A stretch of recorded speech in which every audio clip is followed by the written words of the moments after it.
Did a lot of you guys go to Unconference yesterday? I had a lot of interesting conversation yesterday.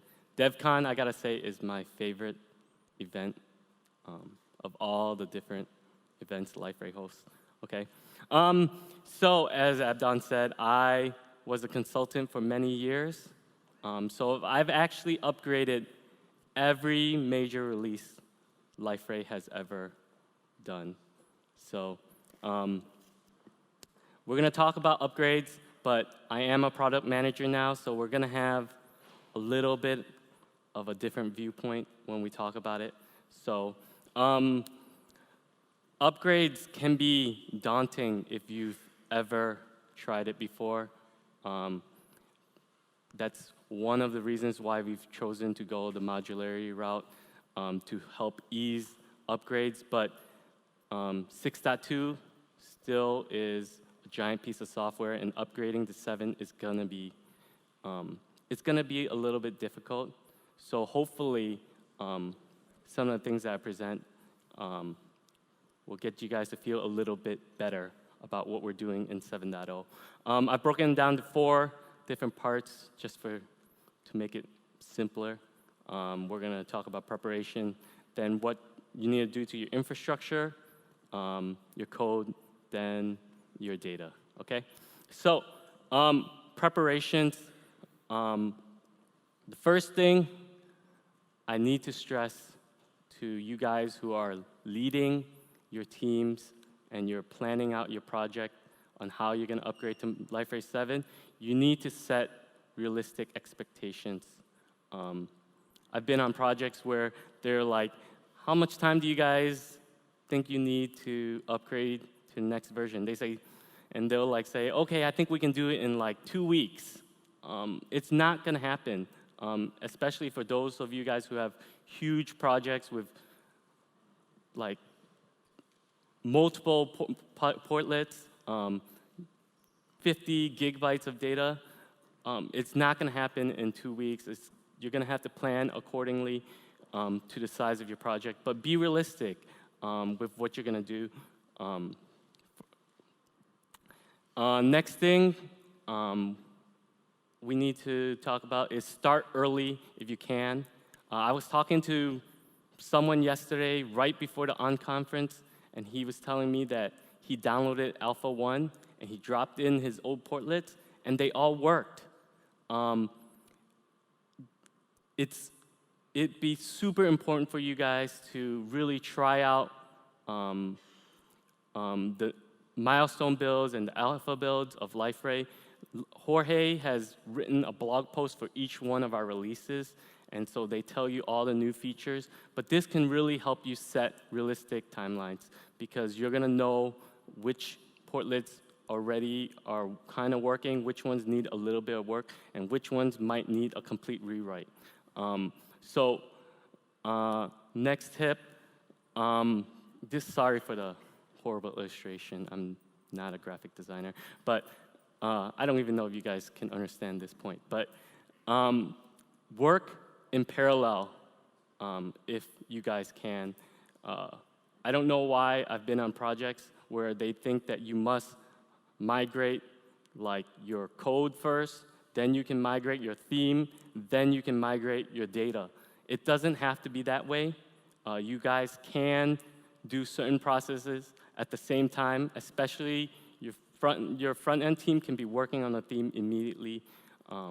Your data could be, you guys can start trying to upgrade, and if it doesn't work, it doesn't work. It's gonna take multiple iterations anyway, so it's okay to start and begin this process in parallel, okay? So to the actual upgrade parts, we're gonna start with your infrastructure. I don't know why, but most people forget about this part of your upgrade, but it's a key component to any successful upgrade. I'm gonna provide a checklist, and this checklist is for maybe anyone who hasn't done an upgrade before. I see someone raise their hand. Oh, maybe not. You're gonna wanna just go through a checklist and see if you've done these things for your upgrade. So we're going to check the new compatibility matrix, the support matrix, for anyone who actually has to manage their IT part. We're going to go through that very quickly. And then talk about the new deployment plan, which will change quite a bit for Liferay 7, or it can be. So the first thing people always ask, me at least, is why something might have changed in the compatibility matrix. And it's two really simple reasons. Either something is going end of life, like in the near future, or it has already gone end of life, or it doesn't meet the technical requirements that Liferay requires. The two major ones for Liferay 7 is that it must be Servlet 3 compatible, and it must be Java JDK 7 compliant. So the good news is that's like 90% of the support matrix for 6.2, so very little has changed. So here we're showing the changes for the databases. It's basically minor upgrades for almost everyone. If it's not listed here, it doesn't mean that it's not supported. It just means that nothing has changed. And also, we're listing just the earliest version we support. We also support like multiple later versions, but I didn't want to clutter up the list. Okay. So for app servers, for databases, one new change is we're giving support for MariaDB. That's been asked a lot from the community, so we'll probably even go back and add it to 6.2, but just in case you're wondering. For app servers, we're, again, very little change. Only major one is we're not providing support for Glassfish anymore. The reason is because Oracle decided they're not providing support for Glassfish anymore. So that's just a response to them. And we're adding support for Wildfly. We haven't figured out the version because we don't want to support too many versions of Wildfly. We're hoping for 10, that it'll come out before Liferay 7, and then we can just finalize on 10, but it might be 9, okay? So operating systems, again, very little changes. You're gonna be able to download the slides from the DEVCON website if you need to see this. The only real major change is that for Ubuntu, we're only supporting the LTS version. Now here's the biggest change in your support matrix. We're gonna require you to set up a search server if you're an EE customer. It doesn't have to be new hardware. It just has to be a new JVM instance. The reason for that is that we're really pushing the capabilities of search, and it's no longer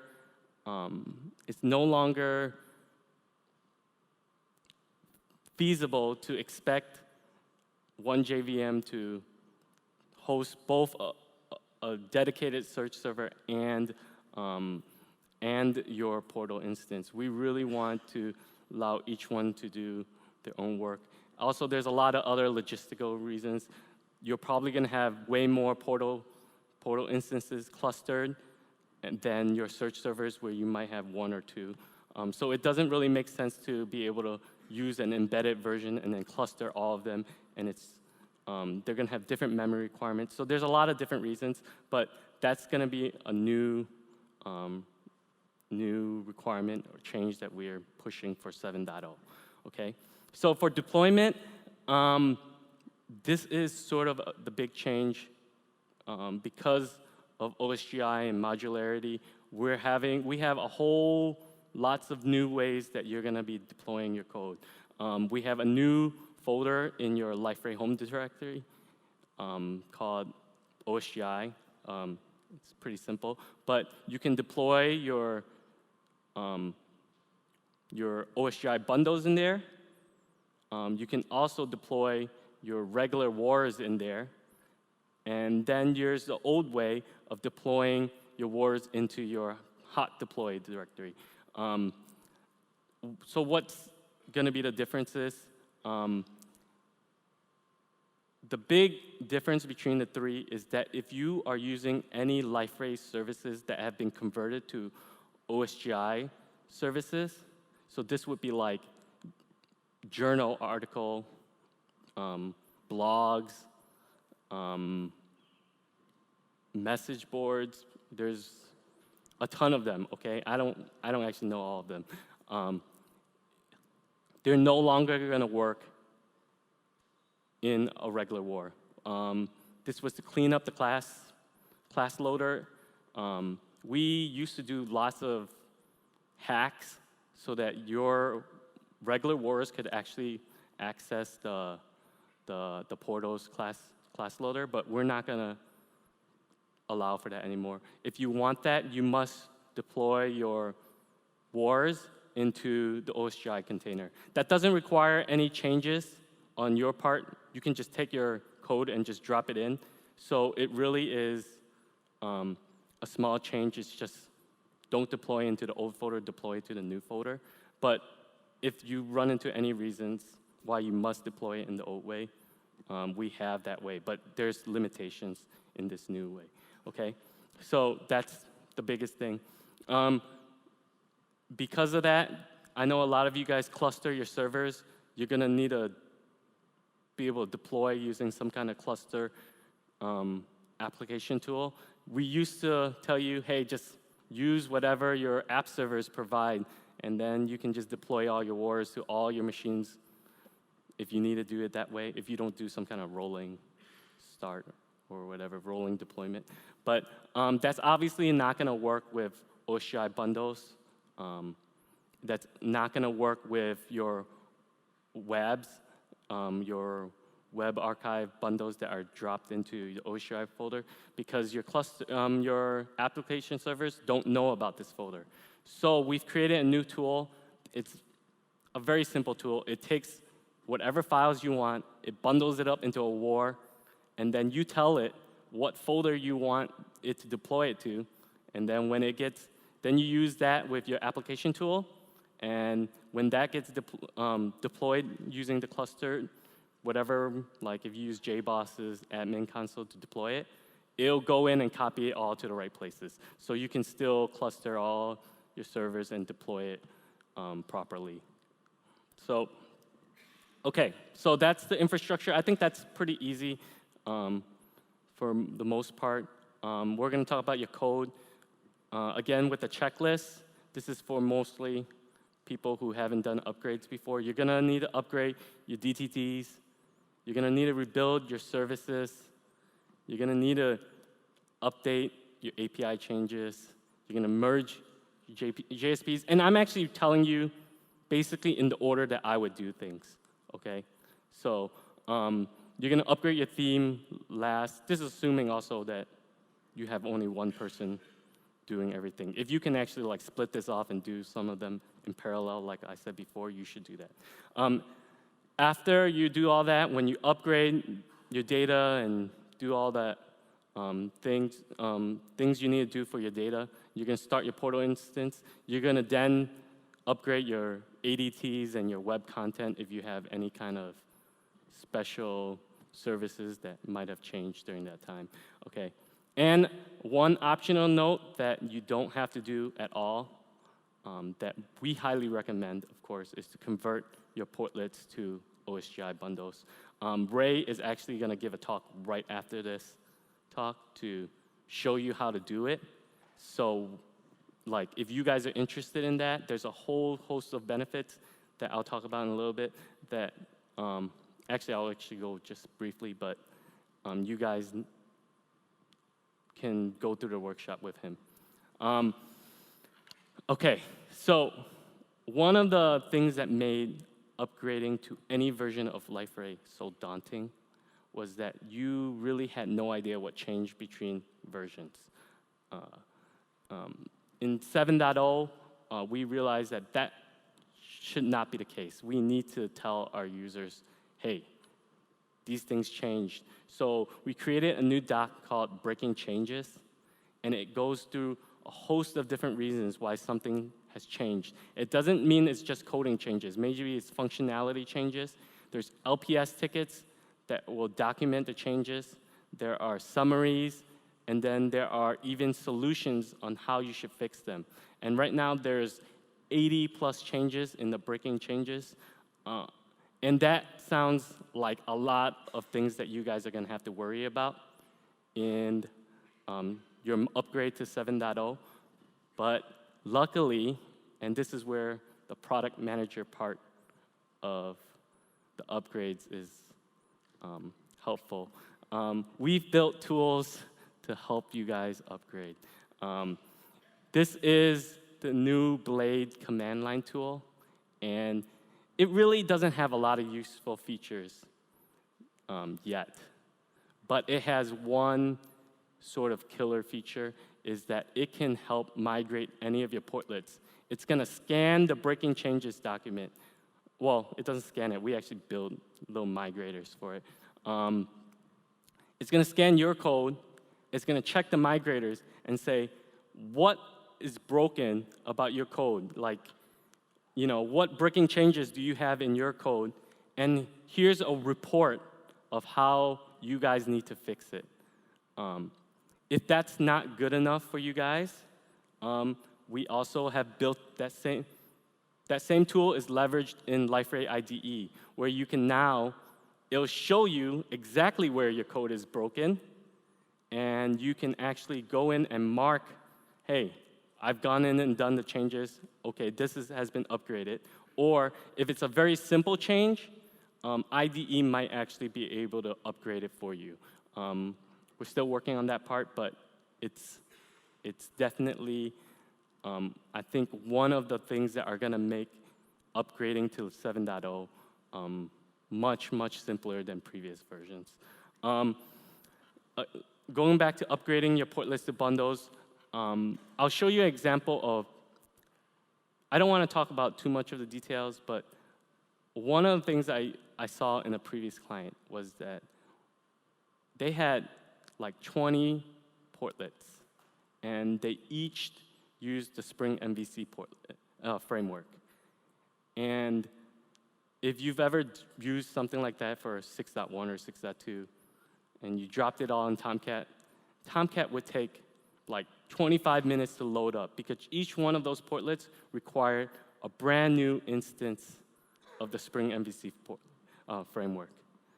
In 7.0, what you could do is you don't even have to convert your portlet. You just have to convert the Spring MVC jar into an OSGI bundle, which is just BND and I think like wrap or something like that. You can try wrap, but it's basically you're wrapping it as an OSGI bundle. You drop it in your OSGI folder, and you drop all of your wars into the OSGI folder, and now you've upgraded all of your portlets to now share one single Spring MVC framework for the entire your entire portal, and that allows it to save so much more memory. Startup time is so much faster. This is just one of the benefits that we're pushing, and this is not you could I think you can do this in like JBoss or WebLogic. You can do like shared class loaders, but you don't have to do that anymore. You can do that as app server agnostic. You can use Tomcat if you want now. So this is just one of the benefits that we're really seeing now as we move towards modularity. So upgrading your theme, I assume that if you actually really care about upgrading your theme, you would be in Nate's talk right now. I don't think that you guys are too keen on that. But if you need to explain to your boss or to your teammates what changed,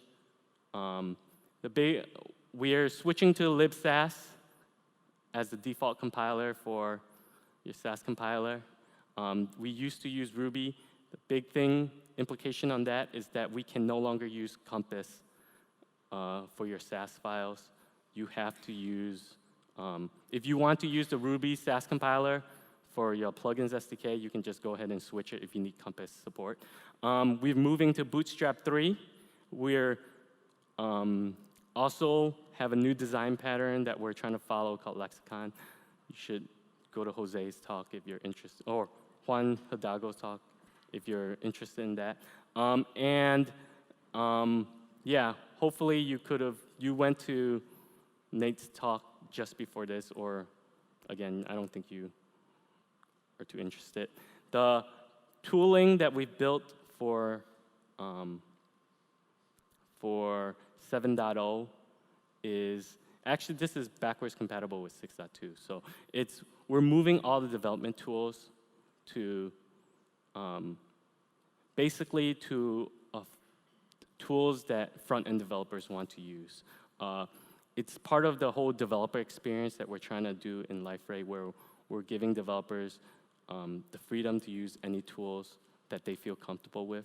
And we've found time and time again that front-end developers don't like installing Java tools to do like their front-end work. They want to work in a language that they know, like JavaScript, and they want to work in tools that they're used to using. So we're pushing our front-end developers to start using Node and NPM and Yeoman and Gulp, because those are the tools they probably already have installed on their system.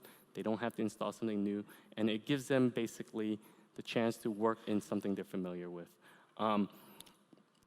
We have the ability to generate, using these new tools, you can upgrade your theme from 6.2 to 7.0. You can import themes, you can create new themes. So basically, it's a complete replacement for what you used to have to do within the plugins SDK. We still support all the previous ways in the plugins SDK. This is more for backwards compatibility. We're really hoping that you will adopt a new way, but we're still working through that process. So this last part is upgrading your data. This is probably the most crucial part, because data basically is everything to us, right? So the first thing you need to do when you're upgrading your data, I know it seems obvious, but you need to back up your database. And the part that people always forget to back up is their document library folder, their data folder. I don't know why they forget to back up that part, but you need to remember to back up all of these things when you begin an upgrade. It's best if you can just not work on the production. Like, you can have some separate copy and find a way to replicate that back to production when you need to, but do a backup, okay? Here's a giant time saver. If you're not on 6.2 already, if you're on 6.1 or you're 6.0 and you're planning to upgrade to 7.0, you need to migrate first to permission algorithm 6. This will save you a ton of time when you're doing an upgrade. So after you're going to do all those things, you're going to write your own upgrade and verify processes for your custom data. You're going to run your upgrade framework successfully. And what do I mean by successfully? I mean that every error that comes up, you guys know how to account for that and say, okay, that error is okay. It's not because my data is corrupted. It's not because anything is broken. I know why that's happening. So after you've managed to upgrade your upgrade framework successfully, then you move on to check your configurations. This would be like clustering, LDAP, those kind of settings. And then you want to make sure you reindex. Should be a lot faster now that you have a dedicated search server. And then finally test, okay? So whatever you guys can do to regression test, you should pull those tricks out, okay? So I've been mentioning the upgrade framework, and this is probably the biggest change to maybe if you've done a previous upgrade, this is gonna be the biggest change. In previous versions, when you're ready for an upgrade, you basically start your server, and it's gonna try to perform an upgrade. Well, that's no longer the case. If you're familiar with the patching tool in Liferay, we're gonna be doing something similar for your upgrade framework. It's gonna be a completely standalone tool that you're gonna start and run and have it upgrade your data on the side. And why did we choose this way? We chose this way because it really didn't make sense to start your portal to upgrade your data anyways. And we have a host of new features that we really want to put into upgrades, like that we've had in mind, like a database integrity check and all these other things that we want to put in there, but we haven't had the time yet. But pulling this out and making it its own tool is going to allow us to give a chance to build all these new features that we want to build into that. It's also now multi-threaded, so it should be much faster than the old way where it's just one single process going one by one by one. It's not going to be multi-threaded for everything because some things depend on each other, but if possible, it's going to run multi-threaded, and it's going to be smart enough to know when it can do that. So, and finally, I mentioned this before, these are the things you should probably check for your configurations. You want to see if there's anything in Portal.ext that you might want to enable or disable because it's a new version. There's always new changes in there. Your LDAP, I know a lot of people, they like, when they're doing an upgrade, they change all their LDAP configurations to point to like some kind of development LDAP because they don't want to mess with their real LDAP. You got to know that when you upgrade, then you need to change all these things back. Make sure your clustering works. Clustering improperly is the easiest way to corrupt your data. So you want to make sure that everything's still clustered correctly. And double check your search configurations because you might be running your upgrades, you might be testing it on developed machines and you're using the embedded search container, but that's not going to be the same when you go to production. So that's it. Hopefully, this is a really quick overview, but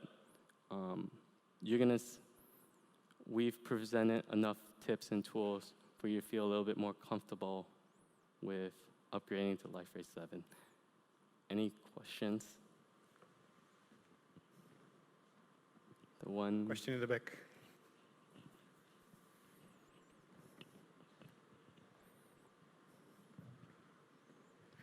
Hi, Dave. I did quite a bit of my upgrades myself, and we always find corrupt data. It's one of our tedious things that we find. But it's really hard to find in your logs or anything what actually Liferay is doing at the moment that it breaks. Yeah. You don't know. It's really hard. There's no verbose logging or anything, so often we have to guess. Yeah. So actually, one of the things that we had that I didn't mention early in the code that we were doing for 7.0 is that we went in and tried to make our error messages a lot more useful. That was done by a team-by-team basis, so not all of the teams had time to go and do that. But we did try to make an effort in upgrading our log messages basically to be useful. That was a very common complaint from our consultants that these messages were basically useless. So, where you can find the new mentioned support metrics for the Liferay 7. Sorry, what was the question? The support metrics for the Liferay 7, where we could find. It hasn't been officially released yet, but the official one will be, it'll be released on the same day that Liferay 7 will be released. But this is kind of like a heads up on kind of like, the people who go to the conference, you guys can get a heads up. And it's official, like what I put up there is gonna be final. So. One more question. Actually, it's two, but never mind, it's the same person. Question number one is about garbage cleaning in the database. So I guess half of the audience have had to write hooks to remove dead DL file entries or stuff like that, permission entries. So all this will be taken care of with your upgrade tool? That's question number one. So it won't be like there's things like upgrading your, that like cleaning up dirty data. Those are the features we're planning to build into the upgrade tool as we iterate to newer versions. But you know, now that we've pulled it out, when we finish building it, you can now just download the new version and use it. So it hasn't been built, but those are the features that I was talking about that it was required that we pull it out. Right now, what it can do is... I'm asking because such a tool requires the portal to be offline. Huh? Or not? It will require the portal to be offline to operate. Right, which is why pulling it out was a complete requirement. Which is a bad idea. If you have a cluster like 4 instances working on a database, you could clean the data online.